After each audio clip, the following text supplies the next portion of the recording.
Hello again, Year 9.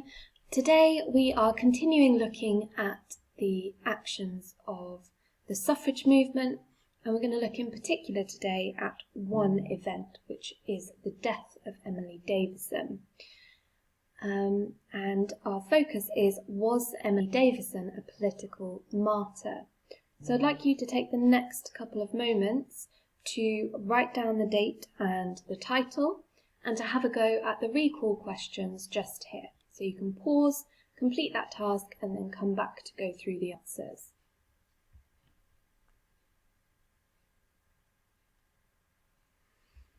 Okay, so hopefully you have answered those 4 questions. We're going to go through the answers now, so you can see whether or not you got them correct. Remember, we tick them if you got them right, change them if you got them wrong, and add them if you didn't have them.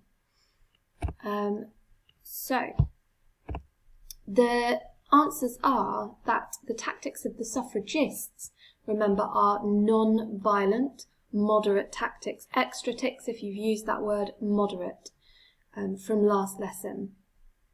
So things like sending letters and petitioning MPs for their support are the kinds of things that they got up to. Question number 2, the tactics of the suffragettes.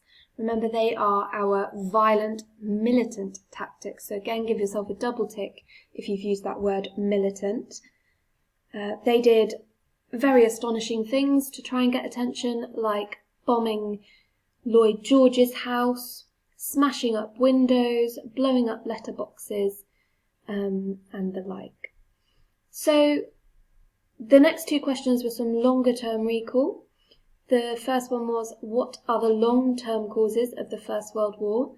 So if you think back to our first term, your main causes, so militarism, alliances, imperialism, nationalism.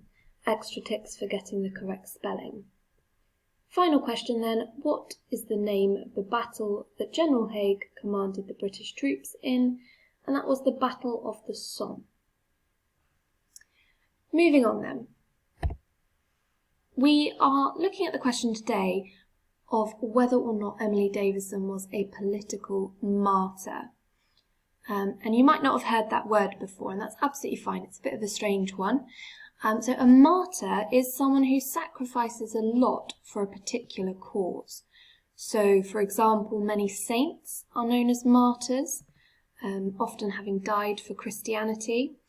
Some people refer to Martin Luther King Jr. as a martyr because he was assassinated for his attempts to improve the situation for Black Americans. So if you could jot down either this definition or your own definition of what a martyr is in your book, pause and then come back to the lesson once you have done that definition.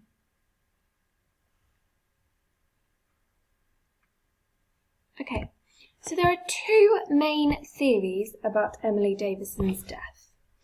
The first one is that she tried to kill herself for the cause of votes for women. So she was intending to be killed. And she wanted to turn herself into a martyr in the process and get more attention for the suffragettes' cause. Emily Davison was herself a suffragette. The other theory is that she only wanted to make a protest. So she wanted to stop the King's horse at the races. So she went off to the Epsom Derby and tried to pin a banner on the King's horse, who was called Anma. But the second theory is that that went badly wrong and she died in a tragic accident. So if you'd like to challenge yourself at this point, without looking at any further evidence, I want you to have a think about what you think is most likely, which of those 2 theories you think is most likely based on your existing knowledge of the suffragettes. What we're going to do now is have a look at the actual events. So I want you to watch this short video. I have attached a link on Satchel 1, and then I want you to complete this short task below. So you can either write the paragraph or you can bullet point some of the key things that you see happen in this video. I'm just going to show you what the video looks like so that you know which one it is that you are looking for. So it's this one here. It's Claire Balding's Secrets of a Suffragette. That is linked below, so it should come straight up on your Satchel 1, but just in case it doesn't, that's what it looks like.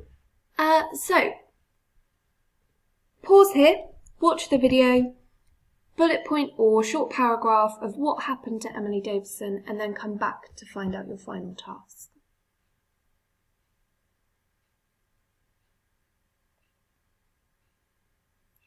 Okay, the final task today then is for you to read through the evidence that I have attached about Emily Davison's death. So you've got an overview, and what I've now attached are a mixture of sources and interpretations of different ideas from the time about what happened to Emily Davison. Your job is to use this evidence to create a piece of writing for a government inquiry team about Emily Davison's death. And that should address the question of whether or not she meant to die. This should be in full sentences. It can be in whatever format you want it to be. So it could be a fact-finding piece of writing, it could be a newspaper article, but whatever format you choose, it must meet this success criteria here. So it should give a basic outline of the facts of what happened to Emily Davison, perhaps including some events before she was killed. You should give evidence that suggests that Davison intended to die, so one side of the argument, and you should give evidence that suggests that Davison did not plan to die, so the other side of the argument. You should make sure that within your writing you are quoting or referring to at least 4 different pieces of evidence in your writing. So when I'm saying evidence, I'm talking about this sheet that you should have attached to your Satchel 1. So I could say, for example, on the front page of a newspaper published the day after the Derby, it showed the witnesses of the death. You could talk about, for example, in Emily Davison's own writing, she said that, and then quote bits from this here. So it's up to you which bits of evidence you use to support your work, but you should use at least 4, okay? And the final thing that I would like you to do is to come to an overall conclusion about what you think Emily Davison meant to do. Do you think she planned to kill herself for the suffrage campaign, or do you think that perhaps it was all a bit of a tragic accident? If you have finished that and you would like to challenge yourself, I would like you please to think about what you think the impact of this would be after Emily Davison's death on the outcome of the suffrage campaign. So how would this impact what people thought about the suffragettes? Once you have finished your work, you need to either take a picture of it or upload the document that you've been writing onto Satchel 1 or email it to your teacher, so myself, Mr. Porter or Mr. Rome, and let us know if you have any issues at all or you need any support. Good luck!